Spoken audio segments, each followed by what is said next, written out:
నమస్కారం. బహుజన్ టైమ్స్ కి స్వాగతం. హెడ్లైన్ చూద్దాం.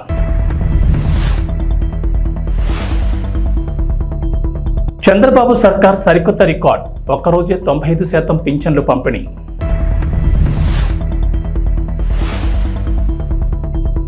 ఏపీ ప్రభుత్వం సంచలన నిర్ణయం, జగన్ ఇంటి దగ్గర ఉన్న హై సెక్యూరిటీ ఏర్పాట్ల తొలగింపు.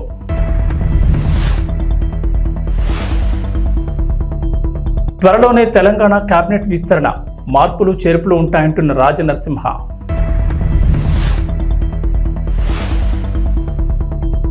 హైదరాబాద్లో విపత్తుల నిర్వహణకు హైడ్రా, ఓఆర్ఆర్ వరకు సేవల విస్తరణ. ఆంధ్రప్రదేశ్ మాజీ ముఖ్యమంత్రి వైఎస్ జగన్మోహన్ రెడ్డి తాడేపల్లి నివాసం దగ్గర భద్రతకు సంబంధించి ప్రభుత్వం కీలక నిర్ణయం తీసుకుంది. అక్కడ కొన్ని మార్పులు చేపట్టగా జగన్ ఇంటి దగ్గర ఉన్న హై సెక్యూరిటీ ఏర్పాట్లను తొలగించింది. జగన్ ముఖ్యమంత్రిగా ఉన్న సమయంలో ఆయన భద్రతలో భాగంగా తాడేపల్లి నివాసానికి వెళ్లే రోడ్లు ఏర్పాటు చేసిన హైడ్రాలిక్ బొలాట్స్, టైర్ కిల్లర్స్ ను పూర్తిగా తొలగించారు. అలాగే జగన్ నివాసానికి పార్క్ విల్లాస్ ద్వారా వెళ్లే రోడ్లో చెక్ పోస్టులు ఉన్నాయి, వాటిని కూడా అధికారులు అక్కడి నుంచి తొలగించారు. జగన్ తాడేపల్లి నివాసానికి వెళ్లే 4 లైన్ల రోడ్ల రాకపోకలు మరింత సులభంగా ఉండేందుకు చర్యలు తీసుకున్నారు అధికారులు. అలాగే ఇంటికి సమీపంలో రోడ్డుపై వేసిన రెయిన్ ప్రూఫ్ టెంట్లు, ఆంధ్రరత్న పంపింగ్ స్కీమ్ వైపు ఉన్నటువంటి పోలీస్ చెక్ పోస్టును అధికారులు తొలగించారు. జగన్ నివాసం దగ్గర తొలగించిన సామగ్రిని లారీలో అక్కడి నుంచి తరలించారు. ఆ రోడ్డు వెంట ఉన్న కంటైనర్లు మాత్రం అలాగే వదిలేశారు. అక్కడ అవసరమైన మార్పులు చేర్పులు చేపట్టారు. ప్రభుత్వ నిర్ణయంతో మంగళగిరి, తాడేపల్లి ప్రజలకు 4 లైన్ల రోడ్డు అందుబాటులోకి వచ్చింది. జగన్ ముఖ్యమంత్రి అయ్యాక ఆ రోడ్లో ఆంక్షలు అమలు చేశారు. దీంతో స్థానికులు అటువైపుగా వెళ్లేవారు కాదు. తాజాగా ఈ రోడ్లోకి అనుమతి ఇవ్వడంతో ఇప్పుడు సామాన్య ప్రజలు, సమీపంలోని స్కూళ్లు, కాలేజీల విద్యార్థులకు, పొలాలకు వెళ్లే రైతులు, రైతు కూలీలకు రోడ్ అందుబాటులోకి వచ్చింది. ఆంధ్రప్రదేశ్ ముఖ్యమంత్రి నారా చంద్రబాబు నాయుడు ఇంటి విషయంలో ఓ ప్రభుత్వ అధికారి లంచం తీసుకున్నట్టు తెలుస్తోంది. కుప్పంలోని ఇంటి స్థలాన్ని సబ్ డివిజన్ చేసేందుకు డిప్యూటీ సర్వేయర్ ఈ లంచం డిమాండ్ చేసినట్లు సమాచారం. తాజాగా ఉద్యోగిపై చర్యలు తీసుకున్నట్లు చెప్తున్నారు. చంద్రబాబు ప్రతిపక్ష నేతగా ఉన్న సమయంలో చిత్తూరు జిల్లా కుప్పంలో ఇంటి నిర్మాణానికి సిద్ధమయ్యారు. శాంతిపురం మండలం కడపల్లి పంచాయతీ శివపురం దగ్గర స్థలాన్ని కొనుగోలు చేయగా నేషనల్ హైవే పక్కనే ఉంది. చంద్రబాబు ఇంటి నిర్మాణం కోసం కొనుగోలు చేసిన స్థలం వ్యవసాయ భూమి కావడంతో గృహ నిర్మాణం చేసేందుకు కుప్పం టీడీపీ నేతలు భూ వినియోగంగా మార్చి ఈ స్థలాన్ని సబ్ డివిజన్ చేయాలని దరఖాస్తును సంబంధిత ప్రభుత్వ కార్యాలయంలో అందజేశారు. అయితే ఈ స్థలాన్ని సబ్ డివిజన్ చేసేందుకు స్థానిక డిప్యూటీ సర్వేయర్ సద్దాం హుస్సేన్ 1.80 లక్షల లంచాన్ని డిమాండ్ చేశారట. టీడీపీ నేతలు ఆ మొత్తాన్ని సర్వేయర్కి అందజేసిన తర్వాతే ఆ ఫైల్ ముందుకు కదిలినట్లు తెలుస్తోంది. ఏపీకి చెందిన తెలుగుదేశం పార్టీ ఎంపీకి లోక్సభలో కీలక పదవి దక్కింది. లోక్సభ ప్యానెల్ స్పీకర్గా అరుదైన అవకాశం ఇచ్చారు. లోక్సభ స్పీకర్ ఓం బిర్లా మొత్తం 9 మందితో కూడిన ప్యానెల్ స్పీకర్ల జాబితాను సోమవారం ప్రకటించగా వారిలో బాపట్ల టీడీపీ ఎంపీ తెన్నేటి కృష్ణప్రసాద్ కూడా ఉన్నారు. తెలుగుదేశం ఎంపీతో పాటుగా ఏ రాజా, పిసి మోహన్, జగదాంబికాపాల్, సంచారాయ్, శైలజా, కాకోలి ఘోష్, దస్తీదార్, దిలీప్ సైకియా, అవధీష్ ప్రసాద్లు ప్యానెల్ స్పీకర్లుగా సభ నిర్వహణలో ఓం బిర్లాకు సహకరించనున్నారు. తనకు ప్యానెల్ స్పీకర్గా అవకాశం కల్పించిన లోక్సభ స్పీకర్ ఓం బిర్లాకు టీడీపీ ఎంపీ తెన్నేటి కృష్ణప్రసాద్ ధన్యవాదాలు తెలిపారు. తెన్నేటి కృష్ణప్రసాద్ రిటైర్డ్ ఐపీఎస్ అధికారి. ఆయన 1960లో హైదరాబాద్లో జన్మించారు. ఆయన తండ్రి సుబ్బయ్య ఐటీఐ ప్రిన్సిపల్ కాగా తల్లి Vijayalakshmi school teacher. Krishnaprasad NIT Warangal నుంచి బీటెక్ పూర్తి చేసి అహ్మదాబాద్ ఐఐఎం నుంచి ఎంబీఏ కూడా చేశారు. ఆయన 1986 బేచ్ ఐపీఎస్ అధికారి. పోలీస్ శాఖలో 34 ఏళ్ల పాటు సేవలందించారు. రాష్ట్ర వ్యాప్తంగా వివిధ హోదాల్లో పనిచేశారు. విజయవాడ పోలీస్ కమిషనర్గా, వరంగల్, విశాఖ రేంజ్లలో డీఐజీగా కీలక బాధ్యతలు నిర్వహించారు. విశాఖపట్నం, గుంటూరు, నెల్లూరు, మెదక్ జిల్లాల ఎస్పీలుగా పనిచేశారు. ఆంధ్రప్రదేశ్ చరిత్రలో చంద్రబాబు సర్కార్ సరికొత్త రికార్డు నమోదు చేసింది. రాష్ట్ర చరిత్రలో తొలిసారిగా పింఛన్ల పంపిణీలో ఓ రికార్డు నమోదైంది. ఒక్కరోజే 95% మేర పెన్షన్లు పంపిణీ చేసిన ప్రభుత్వం రికార్డును సృష్టించింది. సోమవారం రాత్రి 10 గంటలకల్లా 61.95 లక్షల మందికి పింఛన్ పంపిణీ చేసినట్లు అధికారిక వర్గాలు తెలిపాయి. రాష్ట్ర చరిత్రలో ఇదొక రికార్డు అని ప్రభుత్వ యంత్రాంగానికి ముఖ్యమంత్రి చంద్రబాబు అభినందనలు తెలిపారు. మిగిలిన వారికి మంగళవారం వారి ఇళ్ల వద్ద నగదు అందించనున్నట్లు తెలిపారు. గత ప్రభుత్వ హయాంలో 2.65 లక్షల మంది వాలంటీర్లు ఉన్నా గతంలో ఎన్నడూ ఇంత వేగంగా పింఛన్ పంపిణీ జరగలేదు. గత వైఎస్ఆర్సీపీ ప్రభుత్వ హయాంలో 2.65 మంది వాలంటీర్లున్నా ఒక్క రోజులో పంపిణీ చేసింది కేవలం 88% మాత్రమే అని చెప్తున్నారు. రాష్ట్ర వ్యాప్తంగా చూస్తే శ్రీకాకుళం, విజయనగరం, కడప జిల్లాలో అత్యధికంగా 97% పింఛన్ల పంపిణీ పూర్తి చేశారు.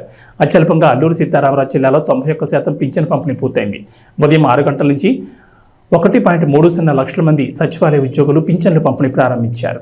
హైదరాబాద్ మహానగరం రోజురోజుకి అభివృద్ధి చెందుతోంది. నగరం భౌగోళిక పరిధిని పెంచనున్నట్లు ముఖ్యమంత్రి రేవంత్ రెడ్డి వెల్లడించారు.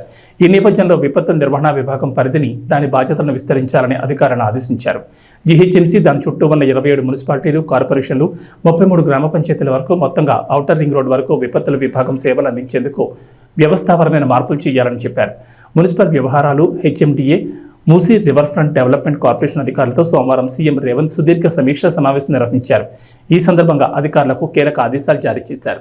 విపత్తుల నిర్వహణ విభాగానికి ఇక నుంచి Hyderabad disaster response and assets monitoring protection అని పేరు మార్చాలని ప్రాథమికంగా నిర్ణయించారు. ఈ విభాగానికి డీఐజీ స్థాయి అధికారిని డైరెక్టర్గా, ఎస్పీ స్థాయి అధికారులు అడిషనల్ డైరెక్టర్లుగా ఉండేలా చూడాలన్నారు. GHMC, HMDA, water board, city traffic వివిధ విభాగాల నుంచి ప్రత్యేక బృందాలను ఈ విభాగంలో నియమించాలని సూచించారు. కేవలం వరదలు, ప్రమాదాలు సంభవించినప్పుడే కాకుండా ఇకపై విపత్తుల నిర్వహణ విభాగం నగర ప్రజలకు అవసరమైన సేవలు నిరంతరం అందించేలా పునర్వ్యవస్థీకరించాలని ఉన్నతాధికారులను ఆదేశించారు. తెలంగాణలో గత కొద్ది రోజులుగా కేబినెట్ విస్తరణపై జోరుగా చర్చ నడుస్తున్న విషయం తెలిసింది. ఇటీవల సీఎం రేవంత్ రెడ్డి ఢిల్లీకి వెళ్లగా అధిష్టానంతో నామినేటెడ్ పోస్టులు, టీపీసీసీ కొత్త అధ్యక్షుడి నియామకంతో పాటు మంత్రివర్గ విస్తరణపైనే ప్రధానంగా చర్చించారనే వార్తలు కూడా వినిపిస్తున్నాయి. ప్రస్తుతం హాట్ టాపిక్ గా మారిన ఈ విషయంపై వైద్య ఆరోగ్య శాఖ మంత్రి దామోదర్ రాజనరసింహ కీలక వ్యాఖ్యలు చేశారు. సోమవారం మీడియా ప్రతినిధులతో చేసిన చిట్ చాట్లో మంత్రి రాజనరసింహ ఇంట్రెస్టింగ్ విషయాలు పంచుకున్నట్లు తెలుస్తోంది. త్వరలోనే తెలంగాణ కేబినెట్ విస్తరణ ఉంటుందని మంత్రి దామోదర్ రాజనరసింహ స్పష్టం చేశారు. ప్రస్తుతం ఉన్న మంత్రివర్గంలో కొన్ని శాఖల్లో మార్పులు చేర్పులు ఉంటాయని చెప్పుకొచ్చారు. ఈ మార్పుల్లో భాగంగా ప్రస్తుతం గిరిజన సంక్షేమ శాఖ మంత్రిగా ఉన్న సీతక్కకు హోంశాఖకు ఇచ్చే అవకాశం ఉందని రాజనరసింహ లీక్ ఇచ్చారు. మరోవైపు ఎమ్మెల్యేలు కోమటిరెడ్డి రాజగోపాల్ రెడ్డి, దానం నాగేందర్ కూడా కేబినెట్ విస్తరణలో భాగంగా చోటు దక్కనుందని మంత్రి చెప్పుకొచ్చారు. నిజామాబాద్ జిల్లా నుంచి కూడా ఒకరికి మంత్రి పదవి ఇవ్వనున్నట్లు తెలిపారు. త్వరలోనే వైద్య శాఖలో ప్రక్షాళన ఉంటుందని తెలిపారు. అయితే వలస వచ్చిన నేతలకు మంత్రి పదవులు ఉండవని పార్టీ నేతలు పదే పదే లీకులు ఇచ్చినా కండువ కప్పుకునేటప్పుడు ఇచ్చిన హామీని రేవంత్ రెడ్డి నెరవేర్చనున్నట్లు తెలుస్తోంది. తెలంగాణలో సొంత ఇల్లు లేని పేదలకు ఇల్లు నిర్మిస్తామని కాంగ్రెస్ ఎన్నికల ముందు హామీ ఇచ్చిన సంగతి తెలిసిందే. గత బీఆర్ఎస్ ప్రభుత్వం డబుల్ బెడ్రూమ్ ఇండ్లు నిర్మించగా కాంగ్రెస్ ఇందిరమ్మ ఇండ్లు నిర్మిస్తామని హామీ ఇచ్చారు. 6 గ్యారంటీల్లో భాగంగా ఈ పథకాన్ని అమలు చేయనున్నారు. సొంత జాగా ఉన్న పేదల ఇండ్ల నిర్మాణానికి 5 లక్షల రూపాయల ఆర్థిక సహాయం అందించనున్నారు. జాగా లేని వారికి స్థలంతో పాటు డబ్బులు కూడా మంజూరు చేస్తామని ప్రకటించారు. అయితే ఇందిరమ్మ ఇళ్లకు సోలార్ పవర్ తప్పనిసరి కానుంది. అయితే ఇది రాష్ట్ర వ్యాప్తంగా కాదు, హైదరాబాద్ శివారు, ఔటర్ రింగ్ రోడ్తో పాటు కొత్తగా నిర్మించనున్న రీజనల్ రింగ్ రోడ్ మధ్య నిర్మించే ఇండ్లకు సోలార్ తప్పనిసరి చేయనున్నట్లు తెలుస్తుంది. ఈ ప్రాంతాల్లో ఇండ్లు నిర్మించుకోవాలంటే సోలార్ పవర్ తప్పనిసరిగా పెట్టుకోవాల్సింది. ఈ మేరకు ఇప్పటికే సోలార్ పవర్ వినియోగిస్తున్న చెన్నై, బెంగళూరు, ముంబైలోని పేదల ఇండ్లను డిప్యూటీ సీఎం భట్టి విక్రమార్కతో పాటు అధికారులు పరిశీలించనున్నట్లు తెలిసింది. ముఖ్యమంత్రి చంద్రబాబు నాయుడు పెన్షన్దారులు బోలెడంత భరోసా కల్పించారని 4వ వార్డు టీడీపీ మాజీ కౌన్సిలర్ ప్రమీళం అన్నారు. చంద్రబాబు నాయుడు ఎన్నికల్లో ఇచ్చిన హామీల్లో కీలకమైన పింఛన్ పెంపు కార్యక్రమంలో భాగంగా 4వ వార్డు నందు ప్రమీళమ్మ టీడీపీ నాయకులు, సచివాలయ సిబ్బందితో కలిసి పెన్షన్ లబ్ధిదారుల ఇంటికి వెళ్లి పెంచిన 7,000 రూపాయల పింఛను అందజేశారు. ఈ కార్యక్రమంలో నాయకులు పాల్గొన్నారు.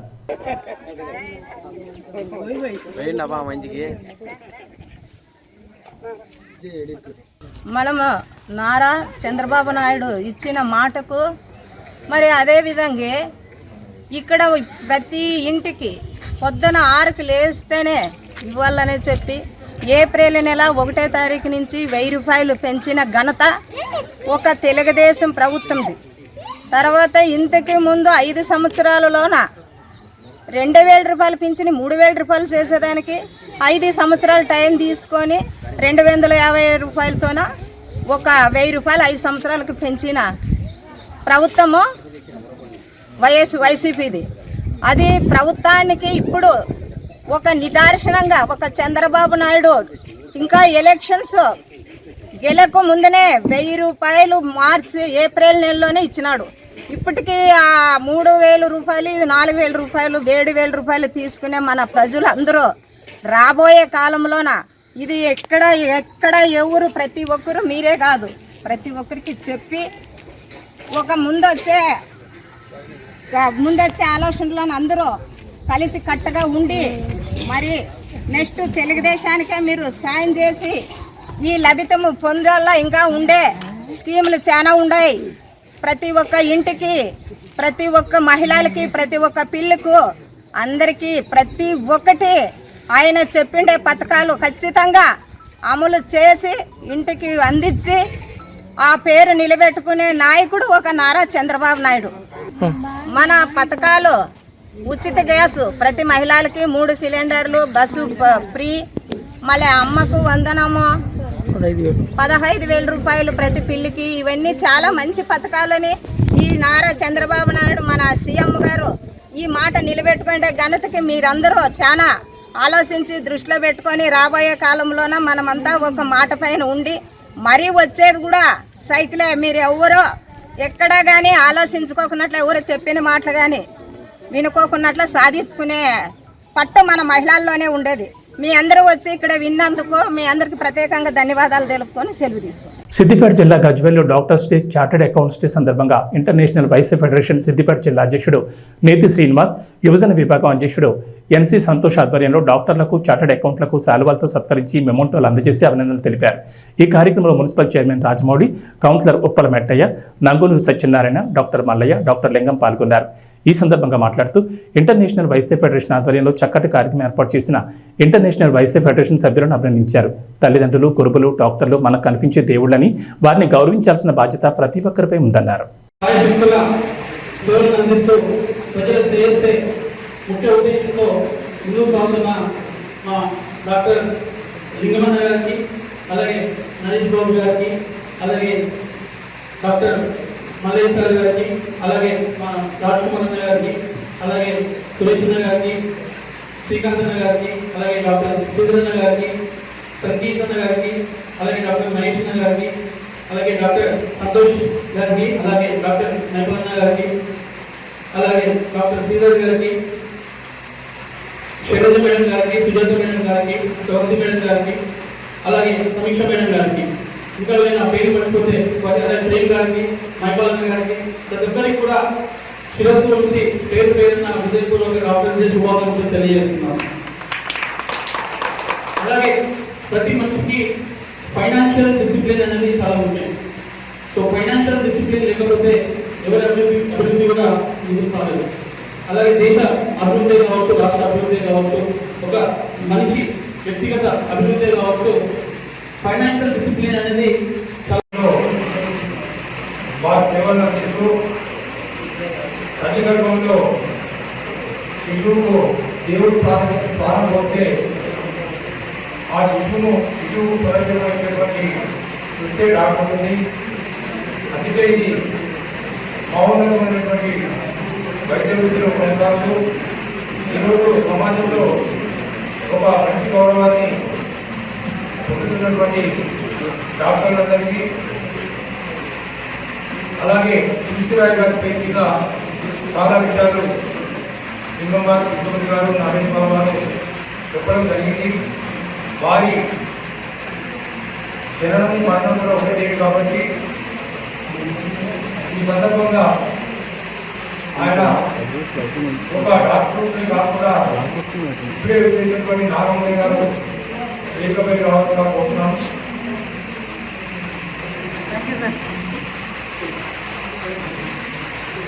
వారి పేరు మీద వారు డాక్టర్ కాకుండా స్వాతంత్ర సమరయోధులు, ఒక మంచి రాజకీయవేత్తగా, 19వ క్లాసు 2 పర్యాలు ముఖ్యమంత్రిగా ఉన్నటువంటి ఈశ్వరాయ్ గారి పేరు మీద డాక్టర్ డే జరుపుకోవడం ప్రతి 3వ తారీఖు జూలై నాడు డాక్టర్ డే జరుపుకుంటాం. అదే రోజు నేషనల్ డాక్టర్ డే కూడా జరుపుకుంటున్నాం.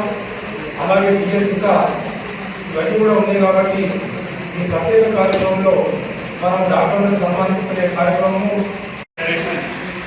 రాష్ట్ర అధ్యక్షుడు ఉప్పల్ శ్రీనివాస్ గారి సూచన మేరకు సిద్దిపేట జిల్లా ఇంటర్నేషనల్ వైస్ ఫెడరేషన్ అధ్యక్షుడు నేతి శ్రీనివాస్ గారి ఆధ్వర్యంలో, అదేవిధంగా గజ్వేల్ ప్రజ్ఞాపూర్ ఐజీఎఫ్ వాళ్ళ ఆధ్వర్యంలో ఈరోజు ఒక మంచి కార్యక్రమం ఏర్పాటు చేసి మన డాక్టర్లకు మరియు సీఏలకు సన్మానం చేయడానికి కార్యక్రమం తీసుకోవడం అనేది మీ అందరికీ మా ఆంధ్రప్రదేశ్లో సార్వత్రిక ఎన్నికల సమయంలో కూటమి ప్రభుత్వం ఇచ్చిన హామీ వరకు అధికారంలోకి రాగానే అవ్వ పింఛన్ 4,000 రూపాయలు పెంచిన పింఛను ఏప్రిల్, మే, జూన్ నెలతో కలిపి జూలై నెలలో 7,000 రూపాయల పింఛను అందజేయడంతో గుంతకల్ పట్టణంలోని 4వ వార్డు నందు భారతీయ జనతా యువమోర్చా అనంతపురం జిల్లా కార్యదర్శి ఎండ్ల కేశవ్ ఆధ్వర్యంలో ప్రధాని Narendra Modi, CM Chandrababu, deputy CM Pavan Kalyan చిత్రపటాలకు పాలాభిషేకం చేసి అవ్వాతాతల ఆనందం వ్యక్తం చేశారు. ఈ కార్యక్రమంలో బీజేపీ, టీడీపీ, జనసేన నాయకులు, కార్యకర్తలు పాల్గొన్నారు. గౌరవ ముఖ్యమంత్రి వర్యులు నారా చంద్రబాబు నాయుడు గారు, అదేవిధంగా ఉప ముఖ్యమంత్రి శ్రీ కొనిదెల పవన్ కళ్యాణ్ గారు, అదేవిధంగా భారత ప్రధానమంత్రి నరేంద్ర మోదీ గారి కృషి వల్ల ఏదైతే ఆంధ్రప్రదేశ్ ప్రభుత్వం, ఎన్డీఏ ప్రభుత్వం ఇచ్చిన మాట ప్రకారంగా పోయిన నెలది ఈ నెలది కలిపి 7,000 రూపాయలు పెన్షన్ లబ్ధిదారు ఇంటి దగ్గరికే చేర్చే ప్రయత్నంలో భాగంగా ఈరోజు సఫలీకృతమైంది. 3,000 నుంచి 4,000 రూపాయలు పెంచింది ఈ ప్రభుత్వం. అయితే గత ప్రభుత్వం 3,000 రూపాయలు మేము పెంచుతామని చెప్పి దశల వారీగా 250 రూపాయలు మాత్రమే పెంచింది.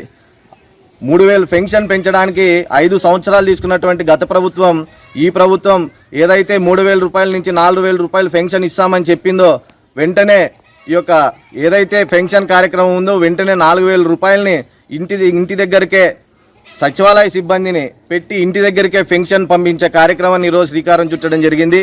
దీనంతటికీ కూడా పెన్షన్దారుల తరపున లబ్ధిదారుల తరపున భారతీయ జనతా యువ మోర్చా అనంతపురం జిల్లా శాఖ తరపున ఆంధ్రప్రదేశ్ ఎన్డీఏ ప్రభుత్వానికి ప్రత్యేకమైనటువంటి ధన్యవాదాలు తెలియజేస్తున్నాం. ఏదైతే వికలాంగుల పెన్షన్ 3,000 ఉండిందో వాటిని ఏకంగా ఒకేసారి 6,000 రూపాయలకి పెన్షన్ పెంచి గౌరవనీయులు శ్రీ మందా కృష్ణ మాదిక్ గారి ఏదైతే పోరాట ఫలితం ఉందో ఆ పోరాట ఫలితాన్ని అందరూ కూడా అందిపుచ్చుకొని ఎన్డీఏ ప్రభుత్వంలో భాగస్వామ్యంగా ఉన్నటువంటి శ్రీ గౌరవనీయులు మందా కృష్ణ మాదిక్ గారి ఆదేశాల మేరకు ఆ యొక్క ఎన్డీఏ ప్రభుత్వాన్ని ఒప్పించి వారందరికీ కూడా 3,000 నుంచి 6,000 రూపాయలు పెంచిన పెన్షన్ని ఆ యొక్క వికలాంగులందరికీ కూడా అందించడం చాలా ఆనందదాయకమైన విషయం. కాబట్టి భారతీయ జనతా యువ మోర్చా తరఫున ఎన్డీఏ ప్రభుత్వం ఆంధ్రప్రదేశ్లో ఉన్నటువంటి గౌరవనీయులు నారా చంద్రబాబు నాయుడు గారు, ఉప ముఖ్యమంత్రి పవన్ కళ్యాణ్ గారికి మా యొక్క అందరి తరఫున పెన్షన్దారు లబ్ధిదారుల తరఫున ప్రత్యేకమైనటువంటి హృదయపూర్వక ధన్యవాదాలు తెలియజేస్తున్నాం.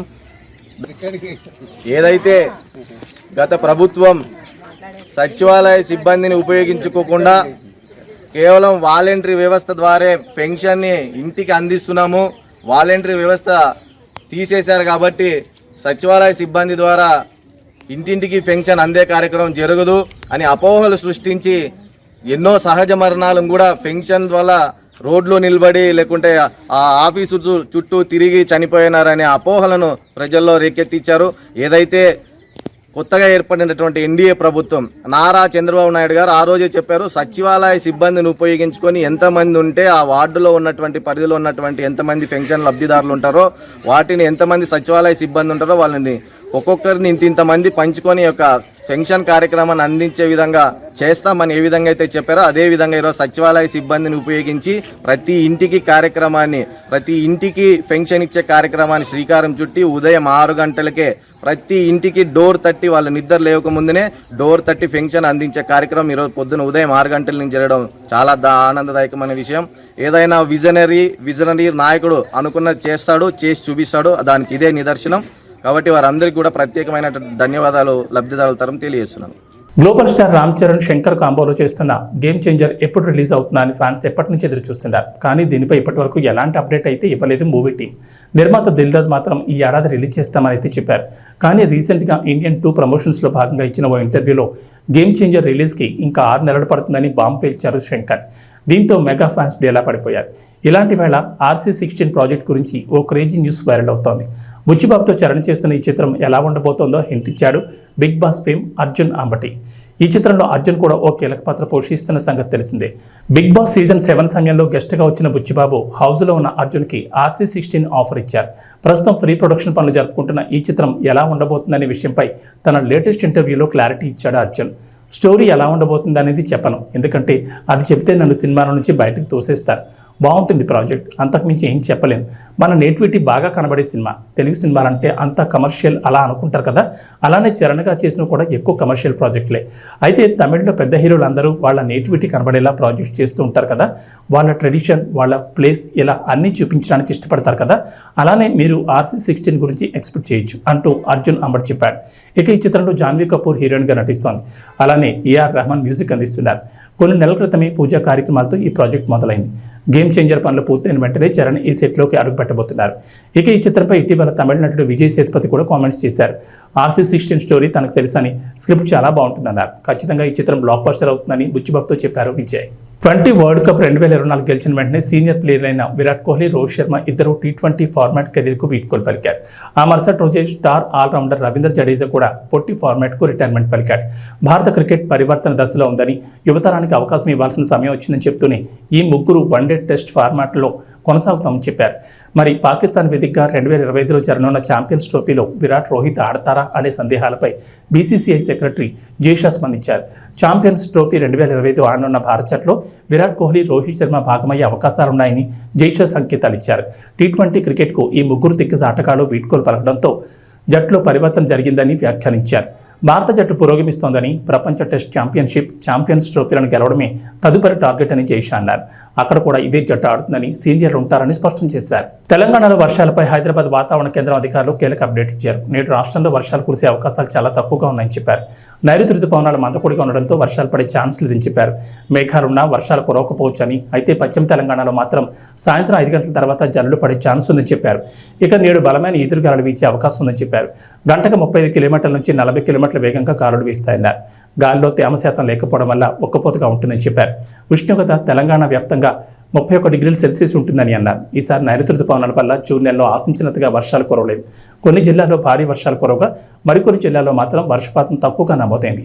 జూన్ సాధారణ వర్షపాతం 12.94 సెంటీమీటర్లు కాగా ఈసారి 16 సెంటీమీటర్ల మేర వర్షపాతం కురిసింది. ఏబీ బులెటిన్ విశేషాలు. నమస్కారం.